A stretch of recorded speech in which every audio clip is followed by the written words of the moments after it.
नमस्ते। थर्ड आई में आपका स्वागत है।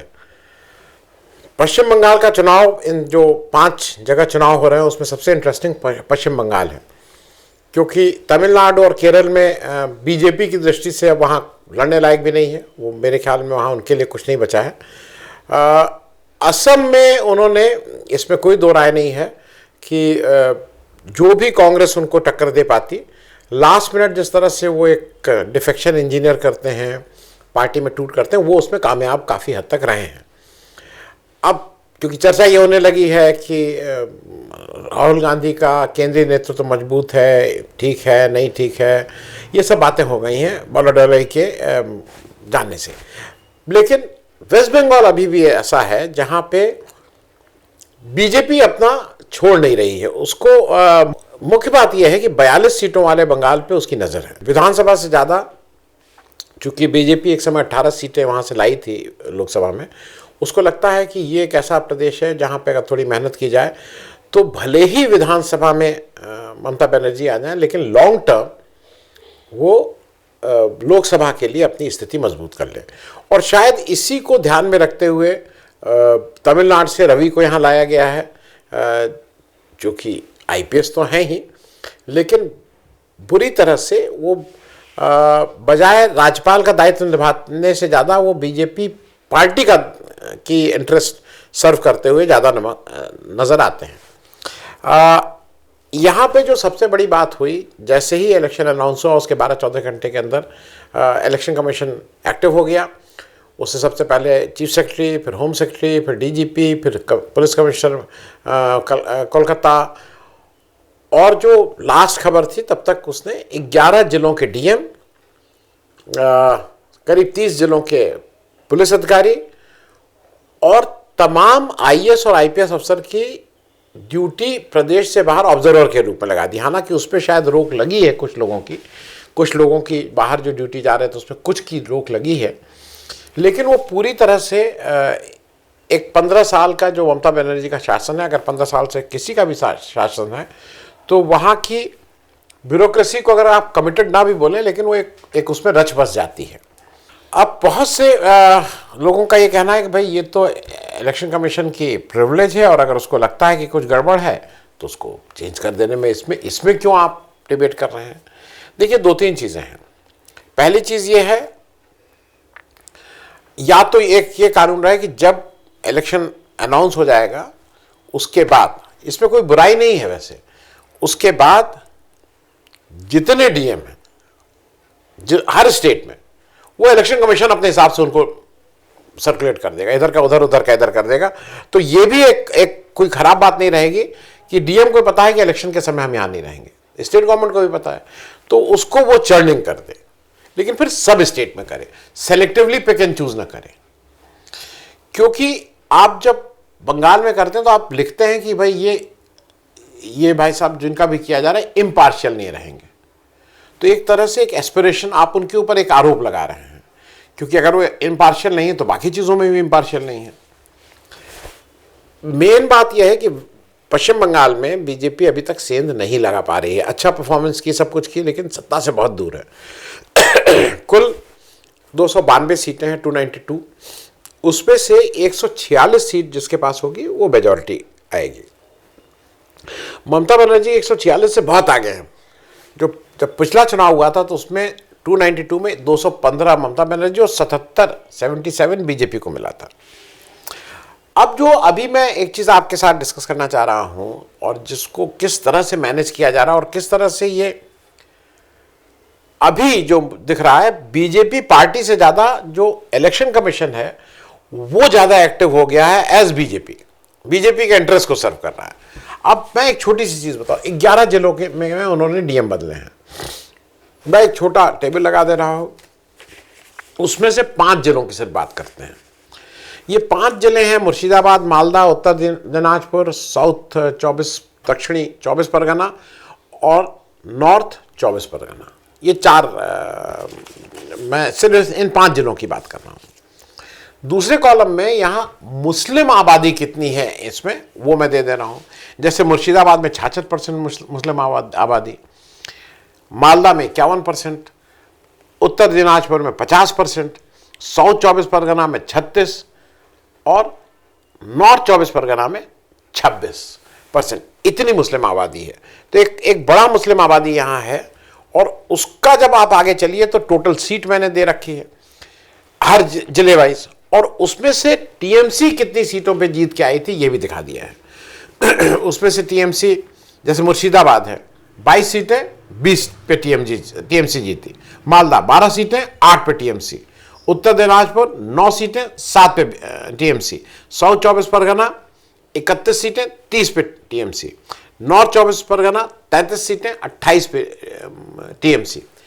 तो कुल 107 सीट में 93 सीट पे जीत रही है तृणमूल कांग्रेस, करीब 87-88% का स्ट्राइक रेट। अब इस जगह ही को टारगेट किया गया है। ये आप टेबल से देख लेंगे मुस्लिम भाव। अब इसमें वो अपने डीएम को उन्होंने, मतलब अपने मनमाफिक वहां डीएम आए हैं और उनको अब मैनेज करना है कि ये इस 93 सीट जो आउट ऑफ 107 आई थी वो कितना कम कर सकते हैं। ये एक तरह से उनका टास्क है। मैं एक चीज और बता दूं कि 2 सीटें, 2 जिलों का मैं और वो कर दूं, उसका मैं टेबल नहीं बना रहा हूं। 2 जिले ऐसे हैं, दार्जिलिंग जहां पे सबसे कम आबादी है करीब 6%, अलीपुरद्वार यहां पे भी ऐसे ही 8, मतलब ये 6-7% की मुस्लिम आबादी है। यहां पे बीजेपी 0 सीट भी टीएमसी को नहीं दी है। टीएमसी को 0 सीट आउट ऑफ 5 दोनों जगह, 5 सीटें, टीएमसी को 0, बीजेपी को 5 में 5। ये सिर्फ मैं इसलिए बता रहा हूं, वो ये भी इंश्योर कर रहे हैं कि जहां पे उसके 5 आउट ऑफ 5 का स्कोर है वहां पे भी वो अच्छा परफॉर्म करेगा। अब जो बीजेपी का मुख्य चैलेंज बंगाल में हो रहा है, एक तो बंगाल में अभी तक बीजेपी बंगाल की पार्टी नहीं बन पाई है।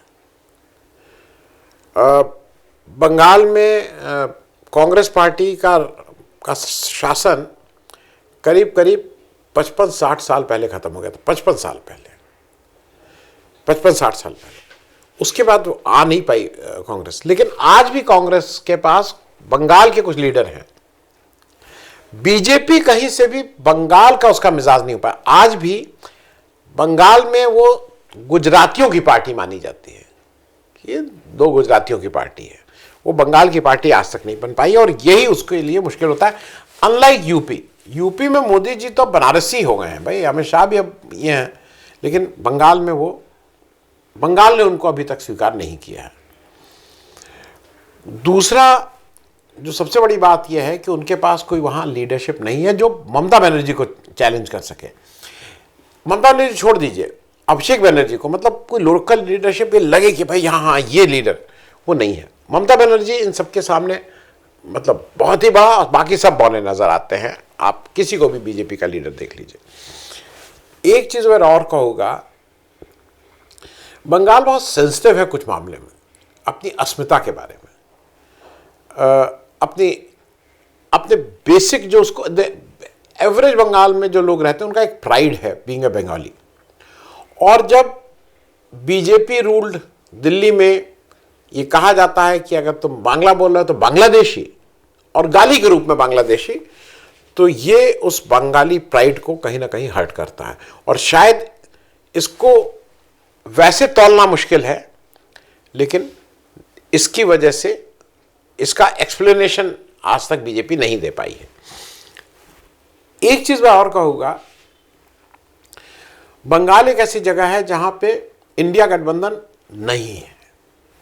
ममता बनर्जी अपना लड़ रही है, लेफ्ट अपना लड़ रहा है, कांग्रेस अपना लड़ रहा है। नॉर्मल कोर्स में अगर विपक्ष के वोट, मतलब मैं नेशनल स्तर के हिसाब से, अगर डिवीजन होता है तो उसका फायदा बीजेपी को होता है। बंगाल में ऐसा नहीं है। बंगाल में क्या है, 2 चीजें हो रही हैं। बंगाल में जो ममता बनर्जी की एंटी इनकम्बेंसी वाला वोट है वो डिवीजन हो जा रहा है। भले ही वो कांग्रेस को 2% मिले, 1% मिले, 3% मिले, सीपीएम को 3%, 4%, लेकिन वो वोट एंटी ममता है। वो वोट ममता बनर्जी का नहीं काट रहे हैं इन लोग एंटी ममता बनर्जी के वोट जो एक जगह कंसोलिडेट होते उसको ये काट रहे हैं। तो इनडायरेक्टली ये जो गठबंधन के बाकी दल हैं ये ममता बनर्जी का फायदा कर रहे हैं, ना कि बीजेपी का। अदरवाइज सब जगह बीजेपी। अच्छा, उसका एक बड़ा कारण और है।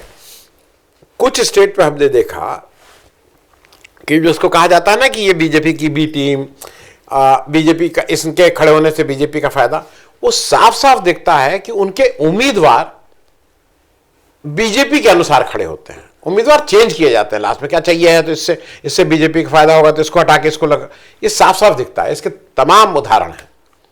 बंगाल में विपक्ष में एका तो नहीं है, लेफ्ट अपने हिसाब से, कांग्रेस अपने हिसाब से और टीएमसी तो है ही, लेकिन उनके यहां के उम्मीदवार बीजेपी नहीं डिसाइड कर रही है, अमित शाह नहीं डिसाइड कर रहे हैं, वो अपनी पार्टी डिसाइड कर रही है। तो उससे वो जो एडवांटेज बीजेपी होता वो भी नहीं मिल रहा है। तो एक तो ये भी ध्यान रखने वाली बात है।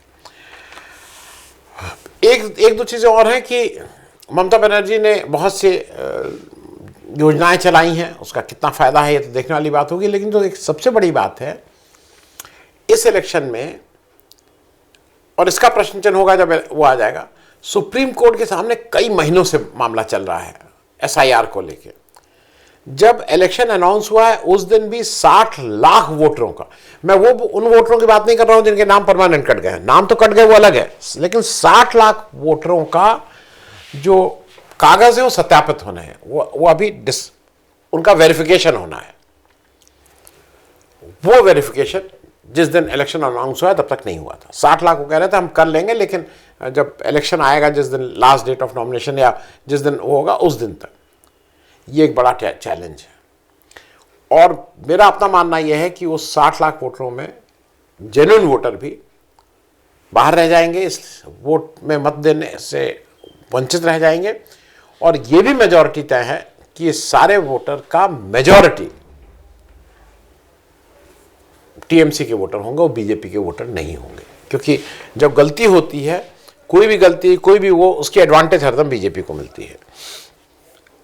एक चीज और है, कोई इशू नहीं है बीजेपी के पास।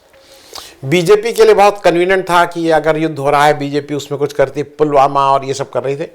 इस युद्ध के बारे में बीजेपी ने अगर मुंह खोला तो बीजेपी की और छीछालेदर होगी, तो वो भी चुप है। हम सब लोगों को उम्मीद थी कि शायद इलेक्शन तक मोदी जी गैस का दाम और पेट्रोल का दाम, डीजल का दाम ना बढ़ाएं, लेकिन उनको गैस का दाम भी बढ़ाना पड़ा। उनको आज पेट्रोल का भी कुछ एक स्पेसिफिक कैटेगरी के पेट्रोल का बढ़ाना पड़ा। आगे भी वो तेल के दाम आसमान छू रहे हैं। तो कुल ले देख के अभी की स्थिति में यह है कि वेस्ट बंगाल का इलेक्शन एडवांटेज ममता बनर्जी, और इधर से सबसे बड़ी बात है अभी तक बीजेपी चैलेंज करती हुई नहीं दिखाई दे रही। पिछली बार मोदी जी वहां जाके दीदी और दीदी ये सब कर रहे थे तो दिख तो रहा था ना कि कुछ चैलेंज हो रहा है, कुछ है। इस बार तो अभी तक बंगाल में लड़ते हुए भी नहीं नजर आ रहे हैं। थैंक यू सो मच, धन्यवाद।